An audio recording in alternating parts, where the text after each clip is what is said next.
Alright guys, let's be real for a second. How many times have you gone on a first date thinking it went great, only to never hear back? Ouch, right? Most men think they nail that first impression, but spoiler alert, you probably blew it without even realizing it. The truth is, the biggest obstacle between you and a second date isn't the woman across from you, it's you. But don't worry, we're going to dive into why that happens and how to flip the script. Curious about the sneaky mistakes that could be sabotaging your shot at romance? Let's break it down. First dates are like auditions. You've got one shot to make a lasting impression. No pressure, right? We all know how critical first impressions are. But when it comes to dating, the stakes feel even higher. You're not just selling yourself, you're trying to build a connection. But here's the thing. Most guys walk into that date with the wrong mindset. You're either too confident or too nervous, and both of these extremes can tank your chances. Studies have shown that we form opinions within the first few seconds of meeting someone. And unfortunately, those opinions can be really hard to change. So, when you sit down across from her, everything from your body language to your tone of voice matters. She's reading you just as much as you're reading her. On a first date, it's easy to feel like you're under a microscope. You're putting your best foot forward, trying to be charming, funny, smart. But the harder you try, the more likely you are to slip up. And guess what? That pressure cooker of expectations can lead to one major thing: self-sabotage. So, what are the traps that most men fall into? Let's get into the nitty-gritty. It's no secret that first dates can be a minefield, but the mistakes most men make aren't always the obvious ones. They're subtle, and they can quickly ruin what could have been a great connection. Overconfidence or underconfidence? Confidence is attractive, but too much or too little of it. That's a recipe for disaster. Some men come off as arrogant on dates, while others show too much self-doubt. Both are turnoffs. Women want someone comfortable in their own skin.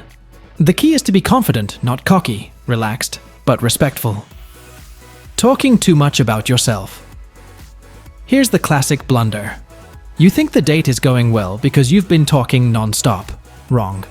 Nerves can make you talk too much, but dominating the conversation about yourself is a missed chance to connect. Instead of impressing, you might overwhelm her. Ask about her interests and passions. A balanced two-way conversation shows genuine curiosity and makes you more attractive. Failing to be authentic. Here's a harsh reality. If you're pretending to be someone you're not, she will notice. Too many guys go into a first date trying to be what they think the woman wants them to be. Exaggerating who you are on a date is a mistake. People can spot inauthenticity. Women want the real you, not a polished version. Being someone you're not is exhausting and won't lead to a genuine connection. Own who you are, embrace your quirks, and be authentic. It's far more attractive and builds trust. Misreading body language dating isn't just about what you say. It's about what you see. Body language speaks volumes, especially on a first date. Is she leaning in, smiling, or is she distant, checking her phone? These cues reveal how she feels. Many men focus too much on themselves and miss these signs. Stay observant and adjust. If she's engaged, keep going. If she seems distant, shift the conversation or lighten the mood. How you are your own worst enemy. Alright, here's the kicker. Most of the time, it's not the date that goes wrong, it's you getting in your own way. Negative thinking, like assuming someone is out of your league or expecting failure before even starting a conversation, can sabotage your chances. This mindset impacts your body language and speech, making you anxious and less attractive. Instead, focus on having a positive outlook, aiming to enjoy the moment, rather than securing a relationship immediately. Overanalyzing during the date pulls you out of the conversation and makes you seem distracted. Let go of the need to control every move and simply enjoy the interaction naturally.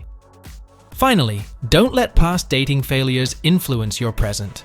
Treat each date as a fresh start, leaving behind old baggage to create new, positive experiences. How to turn it around. Key tips for a great first date. Okay, now that we've dissected the problem, let's talk solutions. Here are some quick tips to make sure you don't blow that first date. Focus on being present by engaging fully in the conversation rather than worrying about what comes next. Listening more than you talk. is a simple yet powerful way to make a great impression. Be authentic. Pretending to be someone you're not is draining and won't lead to genuine connections. Finally, stay positive, regardless of the outcome. Whether or not the date leads to something more, approach it with a good attitude and treat it as a learning experience. So there you have it, guys.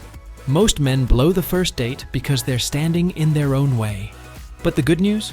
You can turn things around by being aware of these pitfalls, staying present, and showing up as your authentic self. Have you ever blown a first date? What went wrong, and how would you do it differently now?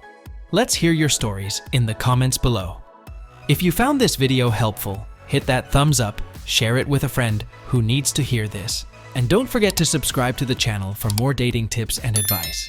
We've got new videos coming every week, so stay tuned for more ways to up your dating game. See you next time.